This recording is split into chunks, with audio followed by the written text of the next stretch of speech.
To Stephen Barrett. Stephen, we're very interested to know your view on this case and the judge's ruling. There have been accusations that there is bias. Is Stephen there? Yes, he is. Fantastic. Accusations of bias.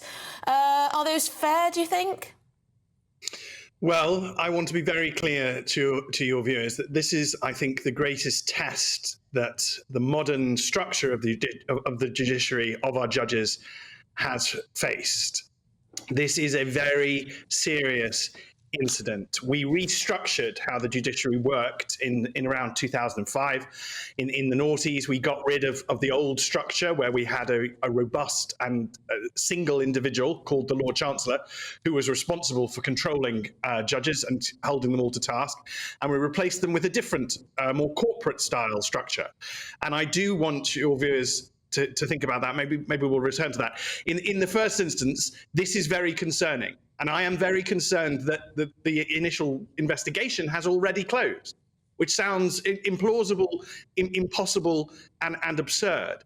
The alleged defense is that the individual did this accidentally. Well, it's on LinkedIn. It's very difficult to accidentally like a post on LinkedIn. It's not merely a pro-Palestinian post. If you read what it says, it effectively threatens British Jews. It calls them Israeli terrorists resident in the United Kingdom. Well, I don't think it's very difficult to assume that that means British Jews. For justice to be done, what we say in the law is that it's important that it is seen to be done, not merely done, but seen to be done.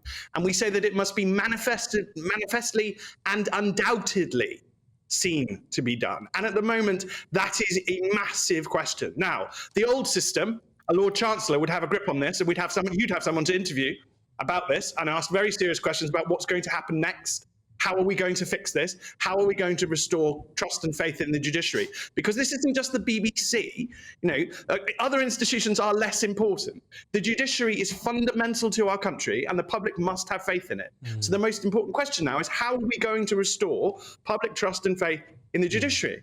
Stephen, that is fundamental. Sorry. What do you say to those who say this is all a storm in a teacup? This has all been whipped up online. This could have been an accidental post on LinkedIn. But more than that, these three individuals did face some form of punishment. Yes, it wasn't the most significant punishment they could have possibly got. And yes, they will do no community service and spend no time in prison. But they'll have something on their criminal record and they won't be able to visit the United States. And there are some other bits and bobs that implies.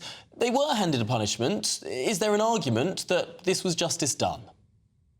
No, this is far bigger than those individuals. Far, far bigger. This goes to public trust and faith in the judiciary, in our judges.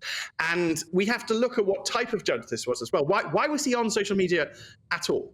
I mean, our understanding of impartiality is breaking down. We seem to have structures now where we have an independent regulator, which just means effectively nobody is accountable because nobody knows who any of the, half the time we don't even know who the regulator is, let alone who actually is the regulator.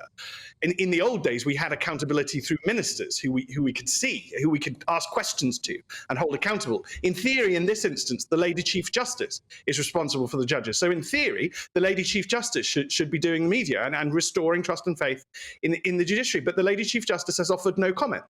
Now, right. OK, I'm worried that we have a major crisis, that it's got at least the whiff of a problem, and the public will have a genuine concern about it. And not just that, but structurally, we are unable to deal with it. Structurally, we don't seem to be able to put a lid on it and restore trust and confidence. And if that's true, then just like with the BBC, this will turn out to be one incident of many.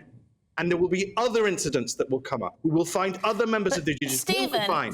Stephen, these accusations of bias, some people have drawn on harsher rulings that he's given out in the past, harsher punishments for, well, if not similar crimes, for communications crimes, for things that could be called freedom of speech issues. So they've used that. But then also the idea that he liked something. It's difficult, isn't it? Because we see this as evidence, but there may be many other judges out there who are liking things in their head. You know, you can't control people's thoughts, can you? No, but that's why this is about perception. And this is why realistically in the old days we kept judges out of the public arena, because you can't be in the public arena and stay above reproach. And if there's one institution in this country that we need, like Caesar's wife, to be utterly above reproach, it is the judiciary. Because if we don't have trust and faith in the judges, even if that's totally illegitimate, even if actually all the judges deserve our trust and faith and confidence, which is probably what I believe, but, even if that's true, we must have it seen to be done. And that means an effective investigation. It means somebody taking direct accountability. It means somebody communicating to the public what is going to be done about this. And probably it means the end of judges on social media at all. Because why are they even there? What benefit could it possibly give us? Stephen, this